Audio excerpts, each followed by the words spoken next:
Hello and welcome to BadgerCam. In this week's video I'm going to be doing a build review on the 1/72 scale Hawker Siddely Harrier GR3. I've always had a bit of a soft spot for Airfix kits, having built tons of them as a kid. I know they're not the greatest of model kits out there, not compared to some of the newer things that are available, but looking forward to building this kit. So without further ado, let's get on with it, shall we? Straight out of the box, I'm already liking the look of these new edition spurs. Everything looks so crisp and clean. You can tell these are newer moulds than the older kits. It's nice to see they've updated for the 21st century. I think they were living in the 60s for about 40 years. Straight off the bat though, there's loads of little bits and pieces that are going to need to be painted before assembly can really start.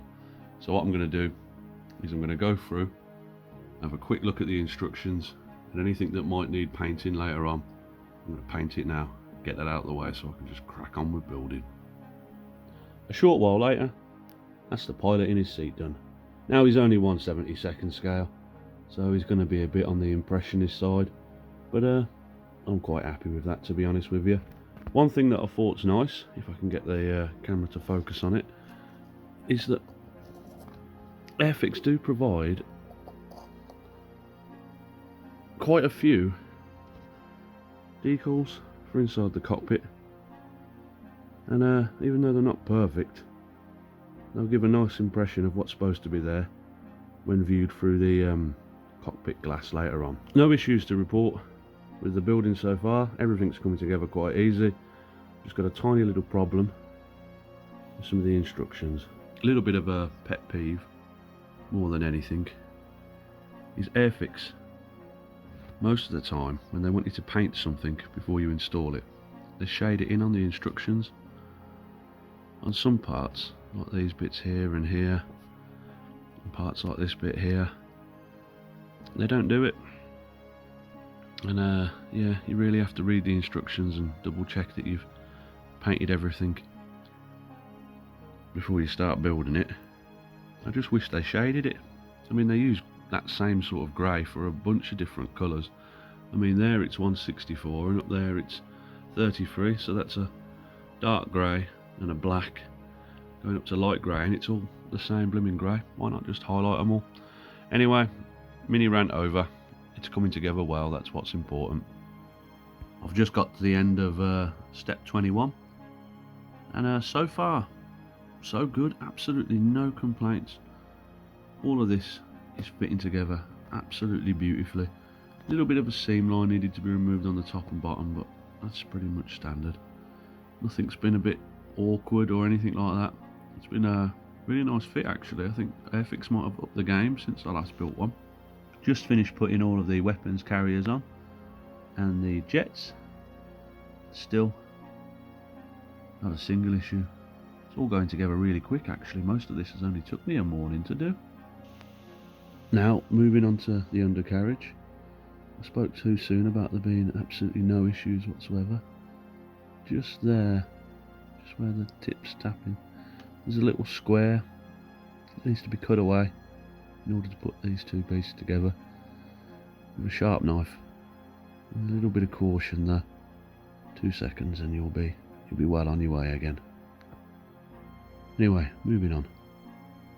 And that's the undercarriage on. I think in all the years I've been building these models, that's the easiest and most stable undercarriage on a model I've ever built. And there was no faffing putting it on. And there it is, all built. Can't really complain about any of that, to be honest with you. One little bit on the undercarriage that was a little bit of a bugger. Other than that, absolutely nothing really to whinge about. Nice and easy, nice quick kit to build.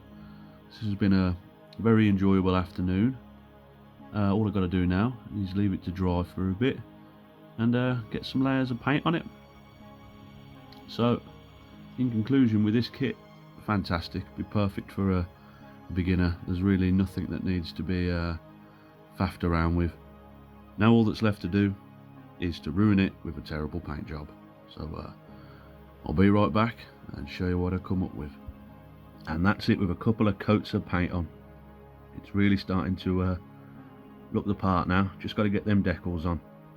Had a bit of a paint disaster though when I was doing this.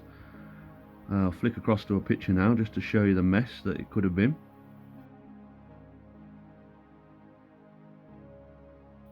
Yeah, that was not pretty, is it? Could have ended up being quite a mess.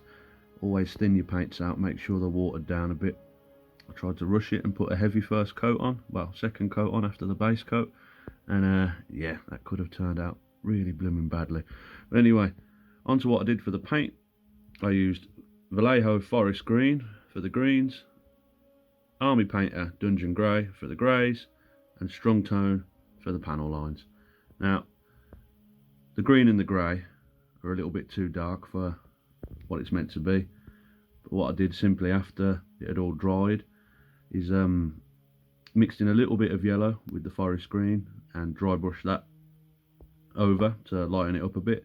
And I did the same sort of thing with the Dungeon Grey. I did a little bit of white, and when I mean dry brushed, I mean absolute ghost dry brush, barely any on the brush, and that just subtly lightened things up a little bit and had the added bonus of making things look a little bit weathered. This kit's probably harder to paint than it is to build. There's tons of little nooks and crannies to get into and loads of weird little angles to check and double check and make sure you've done properly, mostly on the underside of the wings, but still an enjoyable process. Now to add the decals, and it's all finished. But really enjoyed this model. It's been nice. Now a quick thing I forgot to mention before I move on with the decals is all colour paint guides. Absolutely fantastic. When did Airfix start doing this? It's cracking, that is. Anyway, I'm going to put the decals on. Odd way they've done it, as some of them are on the paint guide and some of them are on a separate black and white drawing on the back page. Odd, but I suppose it's there's a lot to put on, so probably easier. And that's all the decals on. No real issues in this stage, other than a few little ones that don't want to cooperate. This one just here, it's a bit of difficulty going around that weird curve, and the roundels on the side, they really don't want to go into those right angles on the jet intakes. I wish they'd mentioned it in the kit as you were going. You need to cut the roundels on the lower part of the wing. But all in all, the decals are rather good. I haven't put a coat of clear coat on it yet. That's why there's a little bit more ghosting or shine to them than there would be normally. They're fairly well detailed. You can just about read some of the bigger ones, but the smaller ones are more an impression of letters. But they really set off the kit and make a nice finishing touch. All in all, I've really enjoyed building this Harrier G3 by Airfix. Everything goes together well. It's simple and easy to understand instructions, and a nice full colour paint guide. It's probably more challenging to paint than it is to actually build, and yeah, you get a rather nice model at the end of it.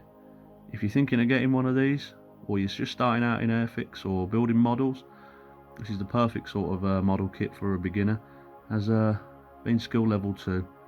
It's very relaxing, very easy to build, very well put together, so there's no major obstacles to be overcome. Anyway, that's all for this week's video.